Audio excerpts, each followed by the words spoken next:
not full or somewhat full. All right, by the time we'll get going here. Thank you again very much for joining us, Morgan. We're very excited to be here talking about Dragonflight Alpha, which we've had to be a little hush-hush about for the last 24 hours because we were under NDA, but we get to actually talk about it now with you, which is super exciting. That's awesome. So welcome back. We last had you on 9 months ago talking about 9.2 stuff, and now we get to talk about the next thing. So to start off, I mean, this is there's so much coming in this, but probably the first thing players are going to experience that's going to kind of knock them on their heels a little bit is the talent system and all of the new talents that are coming in, how things are being juggled and shifted up. I guess a lot of this is it's a large shift for players because they're going to be losing some combinations of abilities they've always had, but they're also going to be gaining some cool stuff that you've borrowed from other systems into the talent tree. So what's sort of the hope for how players are going to interact with this new talent system? Yeah, absolutely. So, one of our initial goals when we were talking about revamping the talent system was to add build diversity, right? Like add options to people. Like you mentioned, sometimes there might be a thing that they were used to kind of having, quote unquote, for free, but really looking at my class and my spec as an opportunity to kind of build what I want my identity of my character to be and more clearly hyper specialize into certain things and add more options there is a major goal of ours. So, how do people interact with it? I imagine that'll be different based on who you are and what type of player you are, but that's very much an early goal of ours was to kind of harken back almost to that like Burning Crusade era of being able a lot of people are going to have to spec into their silences and stuff now, so it is different. It's new. You got to get used to that. Support out and heal and do more off healing as a shaman versus some other spec that another shaman in your raid might be doing. So wanting to add a lot more identity there for sure. Is the objective still with them to have the last sort of talents in each of the trees, so your specialization tree and your class tree, be like those really hot, attractive, everyone's kind of wanting to get to them talents? Or do you foresee builds being ones where people actually don't even go after those, but they just sort of spread themselves out width-wise across the tree to sort of, specialize a certain way? Yeah, for sure. I mean, I will be curious to see what players do once they get it into their hands. I know we've been putting out the talent previews even earlier than the alpha was up in no small part to see what people did with the talent trees once they were kind of out in the wild and see what kind of builds people could come up with. That was one of the things we always talk about and miss, just playing around with like a talent calculator or something and messing around with different builds and then coming home from work and being like, all right, I want to check this build out in PvP tonight, or I want to try this Mythic Plus build tonight in this specific dungeon. That's very much an area where we're excited to see what people kind of come up with. And in terms of tuning, what people are seeing right now, it's, alpha isn't even out to the public yet. It is very roughed in numbers. I'm sure people already are running sims, figuring out what the best builds are, but there's a lot of tuning that still needs to be done. Wowhead builds. And it wouldn't surprise me at all if there were builds where people didn't go to the bottom, but maybe branched out a bit more in the deeper sections, but not all the way to the bottom. So lots of, hopefully lots of viable options there. Yeah. You bring up an important word there, viable. Yes. That's a word that I like to use in my personal experience as a prot warrior main for life. The concept of viability comes up right in community conversations. But one of the problems, or maybe like one of the potential pitfalls of the old talent tree system as we knew it, was there were potential traps, that players could fall into if they miss certain important abilities, on their way down, or they kind of spread themselves too thin and they miss key factors that allow them to do their job. Can you talk a bit about coming back to a wider, a broader, deeper tree system after all these years?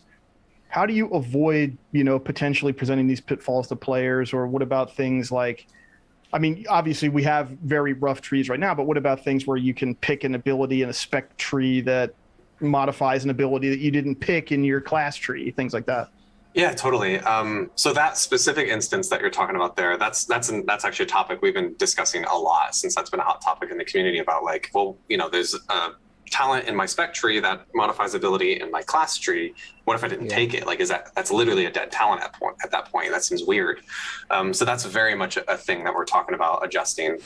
But actually, just now talking about my class tree versus my spec tree, that's actually a big part of what we felt.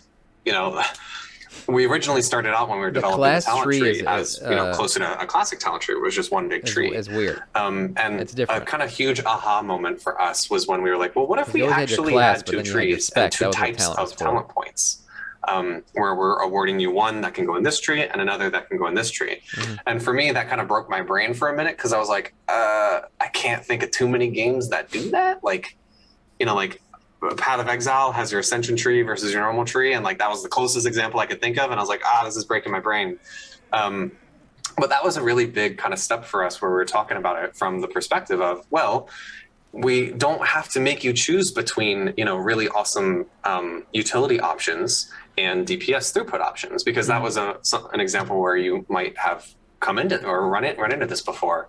So having those two different trees really helps to ensure that the floor for a player, your spending points in your spec tree, those are all going to be really throughput focused. The floor for that player, isn't going to get super low. Also, there's a lot of fun options, or a system of loadouts that we're actually developing for talents this time around, where previously people had only really had like dual spec, right? Or right. Guys, let's start heading out to Ice had a specific talent saved, but with Dragonflight, we're actually introducing loadouts where you're going to have quite a variety of options there.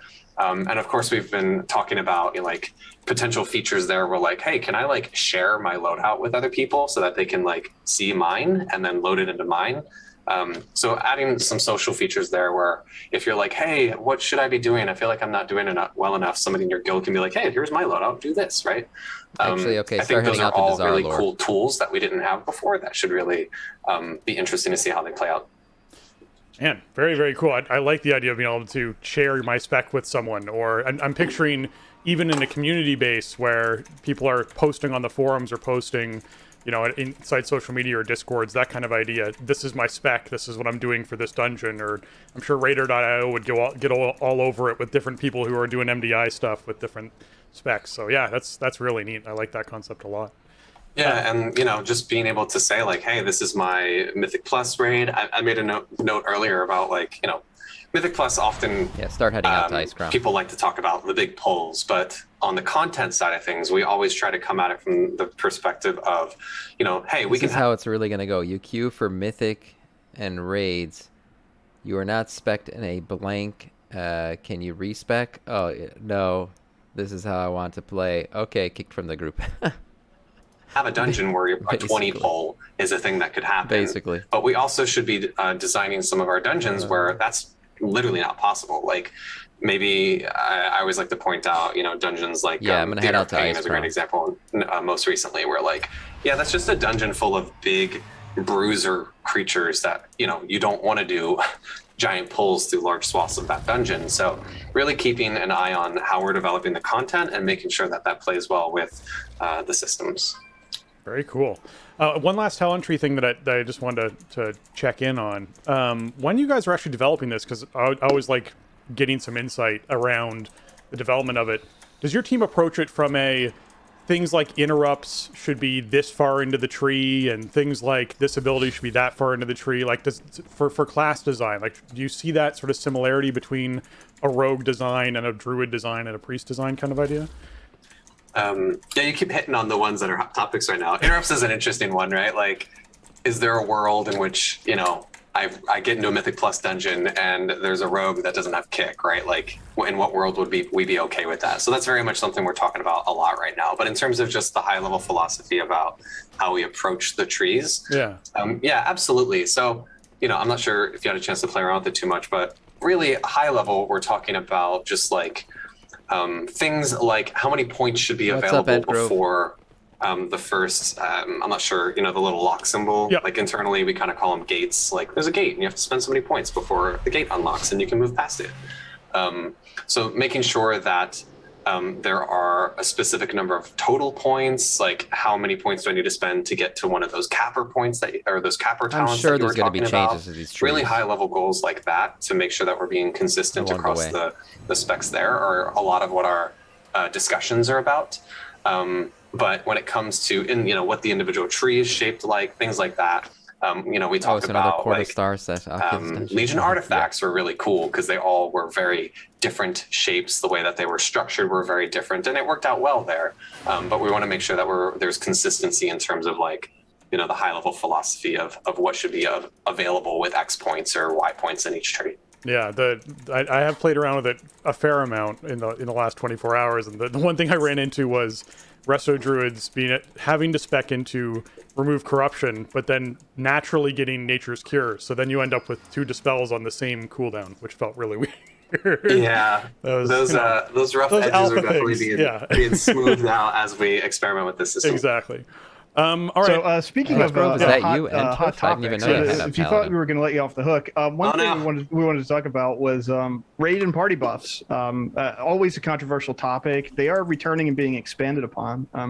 Personally, I really approach WoW as a cooperative game, and I think that having party buffs and individual targetable buffs and raid buffs is cool. It's something that I enjoy, like having that group dynamic in. But obviously, there can be a feels bad moment when somebody is getting a buff that you're not, or they're receiving some kind of benefit that you aren't. So, like, how do you push that kind of those bonuses, those buffs into the co-op realm? How do you de-emphasize like the feels bad when you're not the one on the receiving end of it?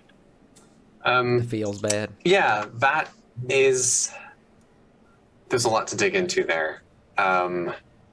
So, what's up, Shane hopefully we're not Meyer? going to talk about Restless Crew for like the next 20 minutes, but Did that happen already today? no. But I mean, like, I feel like we could go down that rabbit hole. But we're doing a quick ICC Invincible run, and then we're gonna do Gmod right after. It's actually really funny.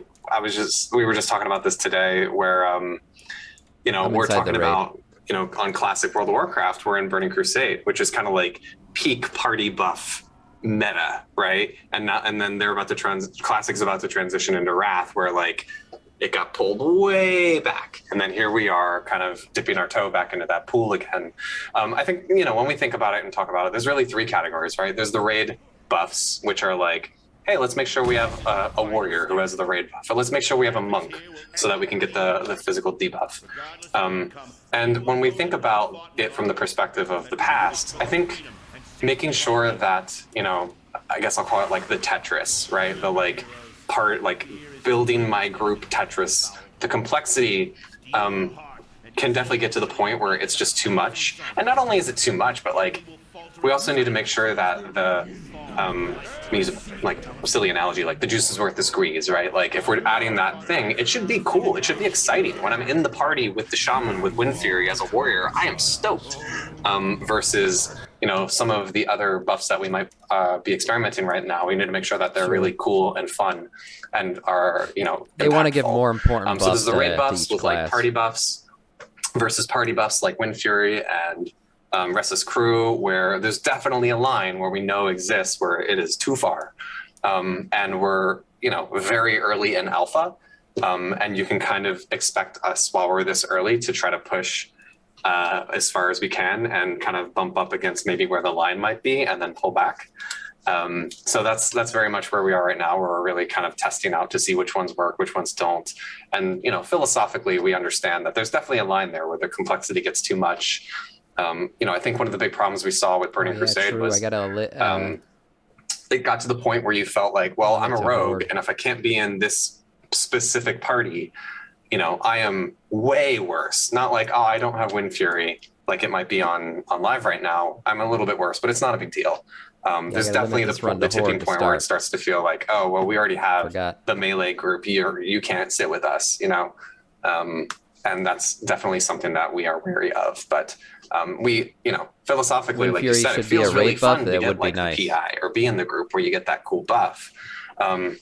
So we think it's a fun design space and we want to continue to explore it, but we're very cognizant of the potential pitfalls there. I like the acknowledgement of we're just going as far as we can to see where we bump up against that line, and then we'll scale it back a bit. It's alpha, you know? That's good. Yeah, I mean, the expansion rollovers are the time where we kind of get the opportunity to really try those things that, you know, we all have talked about for, you know, 2 years or whatever it may be while we're going through, you know, a patch cycle. And, you know, there's a degree of change when we talk about things that we want to do in World of Warcraft where like, hey, that's a really cool idea, but like, that's an expansion kind of boundary change. That's not a change we want to make in the middle of a patch. That's like, that would just upend too much stuff. So let's put that kind of on the back burner. And when we roll around in the next expansion, let's give it a whirl. So this is very much one of those things where we kind of dipped our toe in the water with things like Wind Fury and are now, you know, seeing what else is out there. Cool. Speaking of things that are a boundary, and we talked about this in 9.2, and it was mentioned potentially we'd get around to it at the next expansion. Maybe Master Loot, one of those things that you didn't want to play around with outside of expansion role. Yeah, now we got Master Loot. That's true. Didn't Ian Master talk about Loot's this coming recently? back. I want to say Ian talked about this recently, but it's Not 10 to more us. minutes on this Yeah, interview, and then I'll yeah. just drop. true. It's very much being discussed and considered. Okay.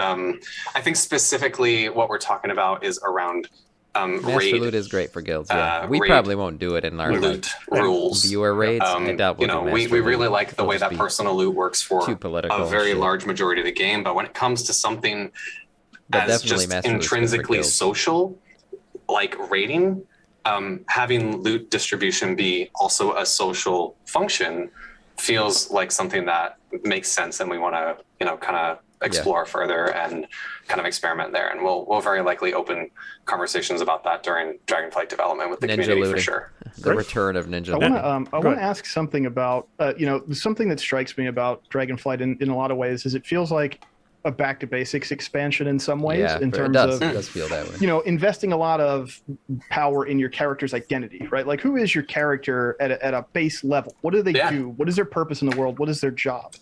And that's kind of a big sea change than we've seen since really the Legion era of the game, where there's always some kind of gradual post max level character progression, whether it's power, whether it's, you know, some other benefits in the game that are like in a little bit more indirect. From what we know about Dragonflight so far, that's not present. So I wanted to ask, like, what is you know, a typical daily end game loop look like for a raider on an off night in Dragonflight? I want to log into the game. I want to play WoW. I want to do something with my character. You know, artifact power and anima I know aren't that really on the feeling. table. So The return what am of I officer looking gearing at? What's first. the benefit? Exactly, Spider. Are you saying you're going to miss artifact power? And Well, Here's the thing, if you don't on like this what a show, guild we're is big doing, you Artifact just fucking Power peace out on it. Okay. So, but you know, I think there are examples of good 50 artifact power and DKP bad minus, artifact that's also the power over return the of years that. from my perspective, right?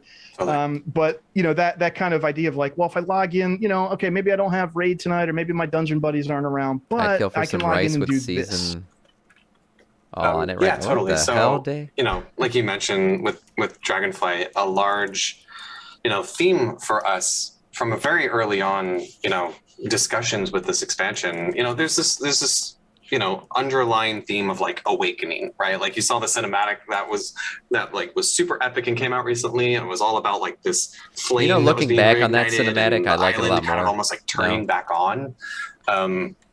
That's very much a theme that we wanted to Like looking back on that consistently cinematic, I'm kind of much have a more through line through all of the appreciative of it. expansion, and that included our features, right? So check the Discord. you know, that idea of awakening or refurbishment and kind of rebuilding upon our foundations, which in some cases are, you know, pretty old, like with professions, they haven't really seen a big revamp in a long time. So really taking the time to revisit those core foundational systems and refurbish them such that we have a ton of design depth that we can build towards the future of.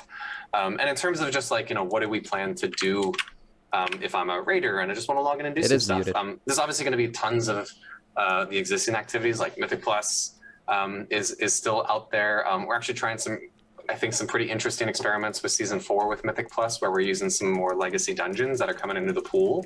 A thing that we talk about a lot with Mythic Plus and, you know, that player base is when you have a new season, especially the further and further you get out from the launch of the expansion, like the mastery level of those dungeons just gets to like crazy points. And when you have this reward structure that we're trying to keep a parallel kind of itemization across Mythic Plus, where people might be running the dungeon that they've run for 100 times in a new season, and they're getting really high item level stuff for it, versus someone points at Sepulchre, the first ones, where they're completely reprogressing in the raid and they're trying to figure out how to beat this cool puzzle to get the higher item level stuff. Like those two things are pretty discordant. So talking about very different. Like, I the feel like dungeon raid pool progression in in the Mythic beginning Plus is something very we've hard. discussed a lot, and we're experimenting with that in season 4. Like we're going to see hopefully soon how that plays out. And for people that love max level activities, I think Professions is a big kind of hopefully driving hook here, right? Like we really want Professions to feel like a pillar, like where it can hold up against things like PvP and Mythic Plus and raids, and there should be the same like degree of goals that you can pursue with Professions, and the Outer World will be a big hook there, as well as a lot of the max level activities. Right. I can get into some of the like, actually, what am I doing in the Outer World if you're curious about that too. Well, kind of, because I wanted to piggyback off of that in two directions. One, just a quick hitter about dungeon stuff. Professions, dungeon I definitely pool. think are going to be in a How good is the place. team feeling about the mega dungeon concept, and is that something that you plan to explore in the future? I definitely think it's working out pretty well. Like in terms of, we have this mega dungeon that is like almost like a 5-player raid. It's a great opportunity to visit and give a lot of space for some of these storylines that aren't maybe not like, I guess we'll call it like the A plot, right? Too. Like Mechagon was not like raid. The thing that we were all worried about at the time. Tazavesh very much has this interesting story to go along with it. So we really like that idea of almost having like a raid level space to explore with these other storylines, and then taking that dungeon, splitting it in half, and introducing it into the Mythic Plus pool later feels like it's working out pretty well. There's some tweaks that we've talked about with like kind of the itemization of the mega dungeons, and trying to make sure that they're appealing and something that people really want to pursue, rather than just like, just waiting on these dungeons might, before they roll into the Mythic Plus pool, might not be as Endgrove's doing that right now. Viable for as long as we would want them to be. So we're having some conversations around kind of the loot in them, as it were. And Cindergosa. Someone doing Cindergosa, yeah. All right, cool. Spencer, I'll throw it to you. We got time for one more, so. Oh, sure. Okay. Well, if we only have time for one more, I think I'm going to make it about acquiring gear, because that's something that a lot of people really have a big question on their mind about. When it comes to Dragonflight, are we going to see a return of systems like the Creation Catalyst and that sort of system, as well as it's seeming like there's a lot of vendors and upgrading of gear that is already being talked about inside of the game. So is that something? Can you just expand on that a little bit more for us, as far as raid gear and things like that go? Are we seeing upgradable gear again? Are we seeing Catalyst gear again? Is that something we're going to be? The Catalyst I'll try to hit a couple different topics there.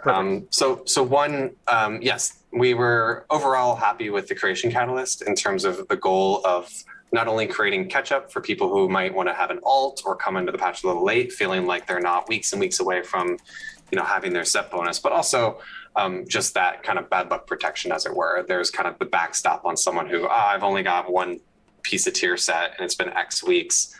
Catalyst turns on, cool, I get my 2-piece, then shortly after that, my 4-piece. The iteration that we've talked about there is more around timing. Like I forget how many weeks in the Creation Catalyst opened up off the top of my head now, but there was definitely lots of posts popping up on Reddit around like, turn the thing on. So we're talking about like timing and, potentially looking at what kind of tweaks you might want to do there. But overall, we were happy with that system. Nice. Yeah, vendors, I think you're talking about like kind of the season 4, how there's a way to acquire like a set number of items in a very like, finite manner. That's something that we always like to experiment with, itemization, and especially like we mentioned, like this bad luck protection, right? Like, we all have the buddy who never got the Sylvanas daggers and was quite upset by that. And there's only like a small handful of items that usually exist like that within a certain patch. So that's definitely an area where we want to continue to explore with more deterministic ways to get, kind of to make progress towards your It goals. was good deterministic gearing. And then also with vendors, especially towards the actually a end pretty of an big change expansion. that we're talking about. I'm not sure if this has been announced. Hopefully not spoiling anything. But you might have seen, like, there's profession gear for PvPers. That's something that we have actually had in previous expansions, which I thought worked really well because it was a way to kind of get started, dip your with toe in the PvP. water and not feel like you're going in kind of, completely under geared with all the people in there that might have honor or conquest gear on. So we wanted to create a more clear and like gradual on ramp for the PvPers. But also something we've heard a lot of feedback on is just PvP item level. We added that back in Shadowlands, and the way we introduced it was, there was just your item level, and then your PvP item level was a certain amount higher. With Dragonflight, we've talked about for each tier of gear, so crafted, honor, conquest, pegging the PvP item level at basically the top of the band for that tier of gear, and then letting the item upgrades, which we're going to continue to carry into Dragonflight, but for PvP in particular, that would only impact the PvP item, that would only impact the PvE item level of the PvP gear. So you still want to upgrade it so that when you're out getting your professions, loot or whatever, you're stronger in the outdoor world, but when it's time to go PvP, it should create a more even playing field there. Consistent threshold. That's neat. Yeah. Okay. Yeah. Well, thank you very much, Morgan. I know that you're busy and we got to get people moving to the next thing. So thank you again. And we will talk to you again soon, hopefully. Awesome. Thank you all so much. It was always a pleasure to be here. Thanks for coming on, man. Appreciate the time. Nice. Good interview. A lot of cool stuff. All the Dragonflight stuff, honestly, a lot of it sounds pretty great. Well, here we go. It is time to find out if I loot my first mount ever in-game. Never looted a mount on stream before. Never looted, that's what I meant to say. Never looted a mount on stream.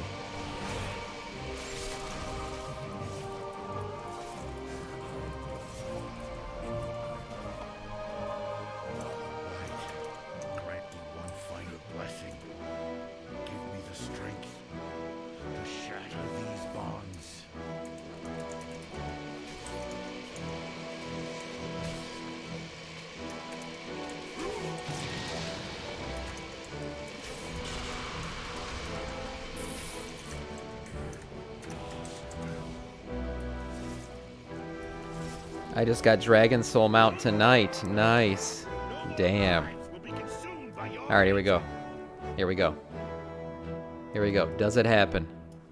Is today the day that I loot Invincible?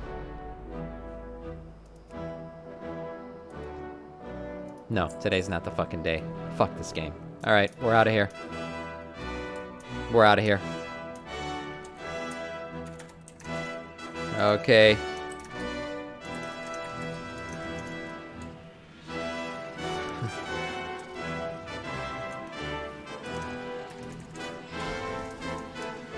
Fuck.